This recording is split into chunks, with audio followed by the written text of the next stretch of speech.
এক যে ছিল বুড়ি, সে পান্তা ভাত খেতে বড্ড ভালোবাসতো, তাই সবাই তাকে পান্তা বুড়ি বলে ডাকতো।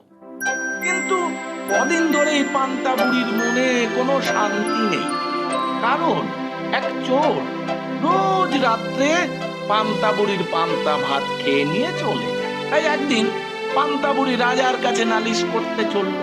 পান্তা বুড়ি পুকুরের পাড় দিয়ে যাচ্ছে, এমন সময় এক শিঙি মাছ তাকে দেখতে পেয়ে বলে উঠল, পান্তা বুড়ি, কোথায় যাও? চোরে আমার পান্তা ভাত খেয়ে যায়, তাই রাজার কাছে নালিশ করতে যাচ্ছি। সঠিক বিচার না পেলে আমার কাছে এসো, তোমার ভালো হবে। আচ্ছা।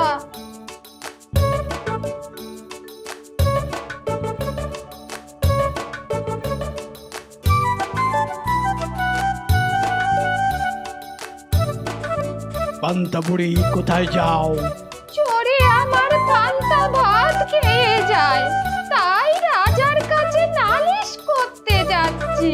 সঠিক বিচার না পেলে তুমি আমার কাছে এসো, তোমার ভালো হবে। আচ্ছা।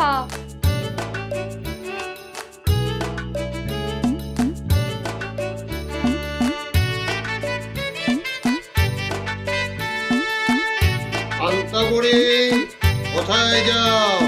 চোরে আমার পান্তা ভাত খেয়ে যায়, তাই আমি রাজার কাছে নালিশ করতে যাচ্ছি। সঠিক বিচার না পেলে আমার কাছে এসো, তোমার ভালো হবে। আচ্ছা।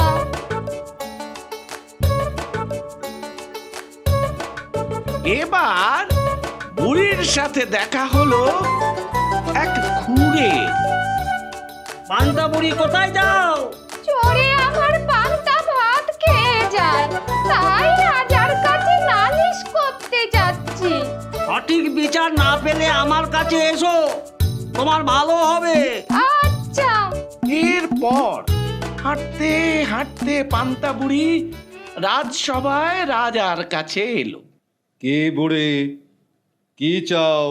মহারাজ, এক বেটা চোর রোজ রাতে আমার পান্তা ভাত খেয়ে চলে যায়, তাই আপনার কাছে আমার অনুরোধ, আপনি এই চোরকে ধরে কঠিন শাস্তি দিন।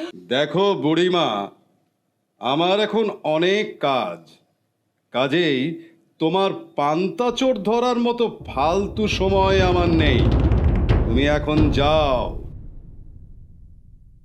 মনের দুঃখে বুড়ি ফিরে চলল নিজের ঘরে।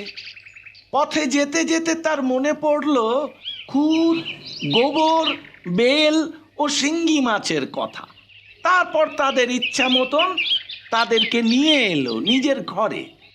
যখন বুড়ি ঘরের উঠোনে এসেছে, তখন খুড় বলল, পান্তা বুড়ি, তুমি আমাকে ঘাসের উপর রেখে দাও। আচ্ছা। তারপর বুড়ি যেই ঘরের দাওয়ায় পা রাখবে, তখন গোবর বলবে, পান্তা বুড়ি, তুমি আমাকে দাওয়ার সিঁড়ির সামনে ফেলে রাখো। ঠিক আছে। তারপর বুড়ি ঘরে ঢুকলো। যাক বাবা, ঘরে এসে ধরে যেন প্রাণ এলো। পান্তা বুড়ি, পান্তা বুড়ি, তুমি আমাকে উনুনের মধ্যে রাখো। আর তুমি আমাকে তোমার পান্তা ভাতের হাঁড়ির ভিতর রাখো। আচ্ছা, তাই হবে। কথা মতোই কাজ হলো। এদিকে রাত্রি হলো, চোর এলো বুড়ির ঘর। এসেই সে পান্তা ভাতের হাঁড়ির ভেতর হাত ঢুকিয়েছে। এমন সময়, দাঁড়াও চোর, তোমার হাতে এমন কাটা মারবো না। ও বাবা গো, হাতে যেন কি ফুটলো, ভীষণ ব্যথা হচ্ছে। যাই, উনুনে বরং হাতটা একটু তাতিয়ে নি, ব্যথার আরাম হবে। দাঁড়াও চোর, দেখাচ্ছি মজা। বাবা গো, চোখে মুখে কি ছিটকে লাগলো রে। না বাবা, আর পান্তা ভাত খেয়ে দরকার নেই, পালাই বাবা এখান থেকে। বাবা গো, পায়ে কি লাগলো? না যাই, ঘাসেতে বরং পাটা মুছে নি। এবার আমার কাজ। ও মা গো, বাবা গো, গেল গো। এ বেটা চোর ধরা পড়েছে, ধরা পড়ে, মার, মার, মার, মার, মার, মার, মার। তারপর গ্রামবাসীদের বেদম প্রহারে চোরের পান্তা ভাত খাওয়ার শখ জীবনের মতো ঘুচে গেল। আর পান্তা বুড়িও নিশ্চিন্ত মনে দুবেলা মন প্রাণ ভরে পান্তা ভাত খেতে লাগলো।